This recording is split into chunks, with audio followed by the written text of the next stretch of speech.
Bismillah, walhamdulillah, wassalatu ala rasulillah.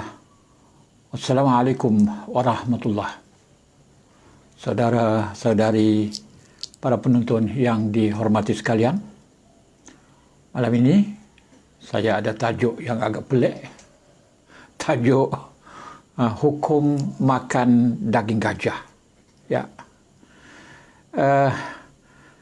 Perbincangan malam ini adalah jawapan kepada soalan yang ditulis oleh seorang Tan Sri, naib chancellor sebuah universiti di Malaysia. Dia membuat hantaran di Facebook dan saya pun telah jawab secara ringkas bahawa di dalam Al-Quran tidak ada hukum makan daging gajah. Dalam hadis pun tidak ada hadis yang menyebut secara terang-terang, tetapi ada ulama yang menghuraikan bahawa gajah tergolong daripada kategori asba', iaitu binatang buas. Maka diharamkan. Tapi di kalangan sahabat, di kalangan ulama ada perbezaan pandangan tentang perkara ini. Ada yang mengatakan ia haram, ada yang mengatakan ia harus atau halal. Haram, halal dan makruh. Ada 3 pandangan semuanya. Tapi sudah tentu perkara ini jarang dibincangkan. Tapi karena ada pihak yang bertanya, dan yang bertanya ini juga merupakan orang ternama, orang besar di Malaysia, dia nak tahu tentang perkara itu, maka saya telah jawab tadi secara ringkas, dan sekarang saya akan menjawab secara terperinci macam mana sebenarnya hukum makan daging gajah, daging lain-lain binatang yang kita tahu bahawa berada di dalam hutan, dan orang Melayu tidak makan gajah. Orang Afrika memang makanlah. Di dalam Islam sebenarnya makanan daripada daging-daging ini semuanya ada 4 perkara saja yang diharamkan. Pertama sekali ialah daging babi. Itu semua kita tahu kan. Daging babi haram makan. Yang kedua al-maitah. Mayitah, yakni bangkai, binatang yang mati. Dan ini ada beberapa perkara, 4, 5 gitulah. Yang ketiga adalah damul masfuh, darah tak boleh makan. Darah yang keluar daripada binatang, bukan darah yang berada dalam daging. Yang keenam ialah ma dzubiha ala ghairu ismillah, apa yang disembelih tanpa menyebut nama Tuhan. Itulah sahaja yang larang. 4. Bismillahirrahmanirrahim. حرمت عليكم الميتة ودم ولحم الخنزير وما أهل لغير الله به والمختنقة والموقوذة والمتردية والنطيحة وما أكل السبع إلا ما زكيتم وما ذبح على النصب. Al-Maidah ayat ketiga. Itu ayat itu sudah jelas, yaitu diharamkan kepada kita memakan bangkai, darah, daging babi, daging haiwan disembelih atas nama selain Allah, yang tercekik, yang terpukul, yang jatuh, yang ditanduk, dan yang diterkam binatang buas, kecuali yang sempat kamu menyembelihnya. Dan diharamkan bagi kamu yang disembelih untuk berhala. Jadi ada 4 perkara saja yang asasi. Yang lain kalau nak ikut Al-Quran lah. Kalau nak ikut Al-Quran, yang lain mana tidak ada hukum di Al-Quran. bukan saja lembu, kerbau, semua binatang lain mana tidak terbilang dalam Al-Quran. Tetapi ada hadis. Dan hadis ini ada ulama berbeza pandangan. Hadis yang mengatakan bahawa ada benda lain lagi yang kita tak boleh makan, disebut dalam hadis. Naha an akli kulli zi nabin min as-siba' wa an kulli zi mikhlabin min at-tayr. Mana dilarang makan mana binatang yang ada nab, ada taring. Ada taring. Min as-siba', daripada binatang buas. Sibak ni, subuk ni adalah sebenarnya dalam bahasa Arab adalah itu singa, iaitu binatang buas. Wa an kulli zi mikhlabin min at-tayri, iaitu benda yang ada kuku tajam, yang ada cakar, min at-tayri, binatang burung-burung yang ada cakar, yang ada kuku, tapi bukan semua ada kuku, mana tak boleh makan. Ayam pun ada kuku juga, ayam pun ada cakar juga, tapi boleh makan. Ini adalah hadis, dalam hadis. Jadi kalau kita nak tambah bagi sini, nak tambahkan sedikit, selain daripada 4 perkara yang disebut di dalam Al-Quran tadi, kita boleh tambah yang Nabi larang kita makan adalah binatang buas. Dan segala burung yang ada cakar, yang tajam, itu tak boleh makan. Ini hadis, daripada hadis. Jadi setengah ulama memasukkan al-fil ataupun gajah ini dalam golongan siba', dalam golongan subuk, golongan binatang buas. Tetapi sebenarnya kalau nak kata itu gajah itu daripada sibak, mana tidak betul, sebab dia bukan tergolong daripada binatang buas. Sebab gajah makanan pun adalah daripada rumput, kayu, daun kayu, batang pisang, macam tu.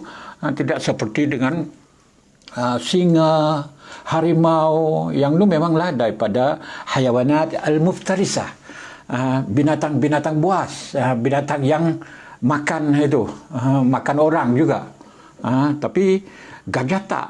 Gajah hanya kalau dia mengamuk, hanya membunuh orang dengan sebab-sebab tertentu. Jadi ini menyebabkan ulama berbeza pandangan, berbeza pandangan tentang perkara ini. Kalau kita pergi kepada mazhab Maliki, mazhab Maliki, kita dapati bahawa ada ulama yang mengatakan makruh. Makruh artinya tak makan tak apa, kalau makan pun tak apa, makruh. Seperti disebut dalam Mukhtasar, dalam kitab Mukhtasar Al-Khalil. Tetapi dalam mazhab Maliki ini ada sebenarnya banyak pandangan. Bukan pandangan, saya buka dalam kitab Syarh Az-Zurqani ala Mukhtasar Sayyid Khalil wa ma'ahu Fath Ar-Rabbani fima zuhila anhu Zurqani. Kitab ini disebut muka surat berapa ni? Muka surat 54. Disebut bahawasa Al-Khalil menyebut bahawasa ia adalah karahah. Tashhir bil karah, tashhir karahah artinya Imam Khalil menyebutkan bahawasa di dalam mazhab Maliki sebenarnya adalah karahah, yakni makruh. Tapi penulis dalam buku ini menyebut iaitu dalam kitab ini menulis bahawasa fihi nazar, mana bukanlah boleh diterima 100%. Fihi nazar, boleh diperbincangkan. Fihi nazar, boleh diperbincangkan. Kerana waqad zakara fihi Ibnul Hajib, kerana Ibnul Hajib qaulain, Ibnu Hajib kata ada dua pandangan. Ibnu Hajib juga daripada mazhab Maliki ada dua pandangan. Pandangan pertama al-ibahah, harus. Pandangan pertama harus, boleh makan daging gajah. Pandangan dua at-tahrim, Pandangan kedua pula haram. Jadi dalam mazhab Maliki bercanggah. Ada yang kata harus, ada yang kata haram. Dua. Wa fi ba'da nusakh dzukira fihi thalatha. Ada hukum dalam setengah-setengah kitab lain pula, kitab Maliki pula ada 3. Satu ibahah, yang harus makan, halal makan. Yang kedua tahrim. Yang ketiga adalah al-karahah, yakni mana makruh. Ini daripada kitab. Sudah tentu dalam mazhab Syafi'i tak boleh perkara ini. Nak bagi tahu, mazhab Syafi'i tak boleh. Ini hanya mazhab Maliki sahaja yang berkata begitu. Tetapi kalau kita buka kitab mazhab Syafi'i pun ada benda-benda lain yang boleh makan. Dan dulu saya pernah ceritakan bahawa dalam mazhab Maliki ada lagi satu cabang di Sudan membenarkan makan anjing, sampai anjing pun boleh. Tapi bukanlah mazhab Maliki Maghribi di Tunisia, tak. Tapi dalam kitab itu Imam Syafi'i sendiri ada membenarkan makan sejenis binatang disebut duba ataupun dubuk dalam bahasa Melayu, dan dalam bahasa Inggeris hyena.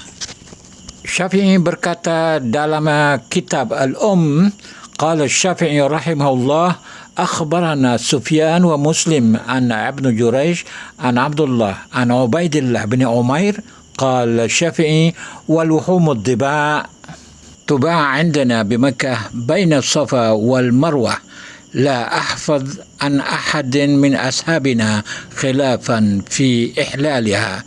Yang bermaksud Imam Syafi'i berkata dalam kitab luhumud diba', daging dubuk itu dijual di kalangan kita di Mekah antara Safa dan Marwah, dan aku tidak ingat seorang pun di kalangan kami yang berbeza tentang halalnya.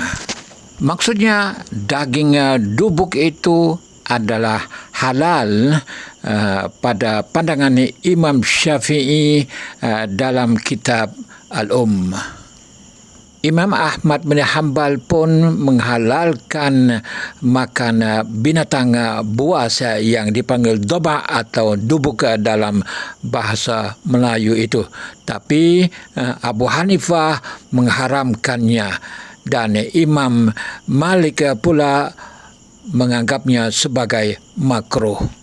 Jadi ada benda-benda pelik-pelik yang kita tidak tahu, yang kita tidak pernah dengar, tetapi ia adalah halal di kalangan mazhab-mazhab tertentu. Kan kita tengok kan ada mazhab, ada orang-orang ulama-ulama tempat kita dulu ada kan yang mengatakan bahawa makan tupai itu tak apa, sebab tupai itu tidak najis, bersih. Kata pun ada yang kata boleh makan, ada pandangan yang kata begitu. Jadi ini adalah pandangan ulama. Tapi ingat, walau saya pun bercakap tentang hukum hakam di sini, bukan artinya saya suruh anda makan katak, bukan anda suruh makan tupai, suruh makan gajah, tak. Saya sendiri memang tak suka. Malah saya tulis dalam Facebook saya pun, siapa yang mengatakan yang nak makan daging gajah ini, saya kotok habis-habisan. Walaupun hukum fiqh di kalangan ulama-ulama tertentu termasuk Imam Malik menghalalkan itu. Ada sahabat pun menghalal makan gajah, sahabat pun menghalal makan gajah, tapi bukan berarti saya setuju. Saya membawa fatwa-fatwa ini saya sentiasa begitu. Saya akan membagi pandangan. Kita sudah tentu kalau kita nak cakap tentang hukum apa sahaja, jangan bawa satu hukum. Sebab hukum ini tidak ada di dalam Al-Quran, tidak ada di dalam hadis. Seperti dengan gajah sekarang, tidak ada dalam hadis. Tapi ulama sahaja mentakwil perkataan siba'. Subuh siba' itu, binatang buas itu termasuklah gajah. Jadi, dengan itu saya sebagai orang yang mengkaji ilmu ini, bukan saya nak buat fatwa, saya pasti bawa. Kalau ada hukum berapa, saya akan bawa gitu. Yang ini ada yang ibahah, yang harus, boleh. Ada yang makruh, ada yang haram, kita bawa semua. Supaya orang tahu asal usulnya. Fiqh begitu. Fiqh adalah sifat begitu. Fiqh tidak jadi satu. Tapi di rumah kita, di kampung kita, di dalam masyarakat kita, di Thailand ini, di Patani, di Malaysia, di Indonesia, adalah satu. Nak satu saja. Yang pegang satu, yang itu saja. Tapi tidak betul. Itu tidak betul. Sebab kita pasti semua melihat semua pandangan. Mengetahui semua pandangan. Nak makan, tak makan, tidak masalah. Saya sendiri bukan makan daging gajah. Semua daging pun kalau boleh tak nak makan. Itu jiwa saya duduk di situ. Jadi inilah cara saya membincang tentang isu-isu hukum hakam yang dibincang oleh para ulama. Saya akan membawa pandangan begitu. Pandangan secara menyeluruh. Bukanlah satu pandangan itu sahaja. Lepas tu hukum makan daging gajah ini diharamkan oleh jumhurul ulama, kebanyakan ulama. Okey, anda nak ikut jumhurul ulama boleh, tak perlu makan. Abi Hanifah pun tak boleh, Imam Ahmad pun tak boleh, Imam Syafi'i pun tak boleh, kecuali Imam Maliki yang saya sebut tadi. Ada 3 pandangan. Tapi tahu tak, ruwiya al-jawaz aidan inda Aisyah Ummul Mukminin. Aisyah, zaujatu Rasulullah sallallahu alaihi wasallam, isteri Rasulullah sallallahu alaihi wasallam pun menganggap makan gajah harus. Wa Abdullah bin Abbas, sahabat, Abdullah bin Abbas juga menganggap makan gajah harus, boleh makan daging gajah. Wa Abdullah bin Umar pun begitu juga. Syabi pun begitu juga. Sa'id bin Jubair pun begitu juga, menganggap bahawa makan daging gajah adalah harus. Ada ramai lagi yang mengatakan boleh makan daging gajah. Jadi pandangan yang kuat juga, walaupun kebanyakan ulama, ulama ni baru, ni sahabat, ini zaman yang duduk dengan Nabi. Isteri Nabi, Abdullah bin Abbas, Abdullah bin Umar, mereka ini mengatakan bahawa boleh makan daging gajah. Ini jadi ini pandangan. Inilah fiqh, ya. Fiqh ini ijtihad. Ijtihad. Dalam Al-Quran tidak ada, dalam hadis tidak ada. Ada hadis ditafsir, dihurai, dikategorikan gajah itu daripada siba, binatang buas, binatang liar. Tapi tidak semuanya binatang buas, binatang liar tak boleh makan. Ada binatang liar, binatang buas yang boleh makan. Dalam kalau kita tengok hukum-hukum yang dibuat ulama ni, binatang buas pun yang tak boleh makan pun ada, yang boleh makan pun ada. Ada ulama yang mengatakan ular boleh makan, ada juga. Ini pandangan ulama, ijtihad mereka. Ayam hutan, pelanduk, apa semua tu kan, landak adalah binatang liar. Tak boleh makan kah? Boleh makan. Jadi bukanlah kerana binatang liar, bukanlah kerana binatang buas tidak boleh makan. Itu tidak macam tu. Bukan macam tu. Kerana ulama juga berbeza pandangan tentang as-siba, tentang binatang buas ini pun ulama berbeza pandangan. Ada yang kata makan boleh makan, ada yang kata tidak boleh makan. Ini kita tengok tentang gajah ini sendiri, para sahabat dan isteri Nabi sendiri berbeza pandangan dengan orang lain. Ya, dengan orang lain, ya. Ini adalah perkara biasa. Okey. Dalam soal hukum hakam tentang makanan ini, pertama sekali Al-Quran kita kena lihat. Yang kedua, lihat kepada hadis. Yang ketiga, lihat kepada pandangan ulama, fuqaha, mazhab khususnya kita tengok. Ini 3 perkara yang kita lihat. Dan salah satu sumber, dijadi sumber untuk nak mengharamkan perkara ini, tapi bukan haram mutlak.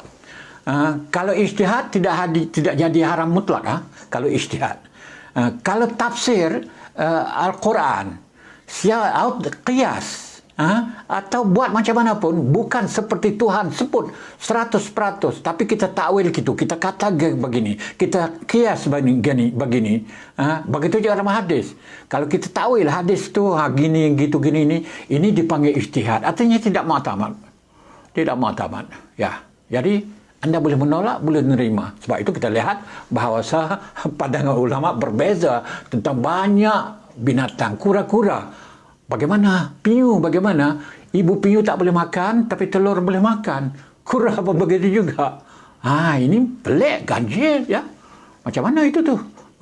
Mungkin kerana tak boleh makan penyu itu susah. Orang zaman dulu tu susah nak sembelih. Tak reti nak sembelih kura-kura dan penyu, lehernya tak ada kot. Atau lah, saya tak tahulah, ini mana cakap-cakap saja. Tapi begitulah. Jadi Al-Quran, hadis dan fiqh. Yang ada satu lagi pula urf. Urf ini kami panggil labuk. Labuk artinya adat. Kalaulah di tempat kita tidak makan sesuatu perkara, walaupun Quran tidak sebut, walaupun hadis tidak sebut, walaupun dalam fiqh tidak ada, dalam mazhab tidak ada, dan kita tak makan, kita tak perlu makan. Sebab itu merupakan urf di kalangan kita. Itu merupakan adat di kalangan kita. Di kalangan kita. Kita tak makan. Ya. Itu adalah perkara biasa. Ulat, ulat daripada sagu, daripada apa kan, bersih. Kan? Kita tak makan. Tapi hukum dalam fiqh ada ulama yang mengatakan ulat sagu boleh makan. Orang Siam makan. Penuh dengan protein. Sedap katanya. Tapi saya tak tahulah. Kata-kata pun begitu juga. Kata-kata kan, ada ulama yang mengatakan harus makan, ada yang kata tidak. Ini terserah kepada anda sendiri. Ini adalah dipanggil urf. Selain daripada Al-Quran dan hadis, ada urf. Ulama berijtihad berdasar kepada urf. Orang kita tak makan, maka tak makan. Belalang kan, belalang tak makan di banyak negara Arab. Tapi orang Melayu makan. Belalang kan sedap. Gulai belalang sedap sekali. Tetapi ada orang Arab, negara Arab tidak makan. Negara di Maghribi pun tak suka makan benda-benda macam tu. Di Mesir pun begitu juga, walaupun ada orang yang makan. Akhirnya para ulama terpaksa mengeluarkan fatwa mengharuskan makan belalang, sebab di negara Arab pada musim tertentu akan datang begitu banyak belalang. Berjuta-juta, berbilion-bilion terbang masuk ke kampung, habis pokok-pokok, ladang-ladang semua dimakan oleh belalang. Jarad apa panggil dalam bahasa Arab. Dengan itu, kalau kita tak makan, habis. Maka rusak itu. Dengan itu sekarang ini sudah lama lah, bukan sekarang, sudah lama ulama mengeluarkan fatwa boleh makan belalang. Jadi begitulah. Semua ini adalah merupakan benda-benda yang tidak ada di dalam Quran, ada di dalam hadis, atau tidak ada di dalam hadis. Kemudian mereka ijtihad. Dan ijtihad ini sudah tentu berdasar kepada kaedah-kaedah tertentu. Termasuk yang saya sebut tadi, iaitu al-urf, iaitu adat. Kalau adat orang kita tak makan, kan, tak makan, jadi tak makanlah. Okey, saya rasa cukup setakat ini saja tentang hukum makan daging gajah sebagai jawapan kepada seorang Tan Sri, naib Chancellor sebuah universiti di Malaysia. Terima kasih kerana menonton. Sekian, wassalam.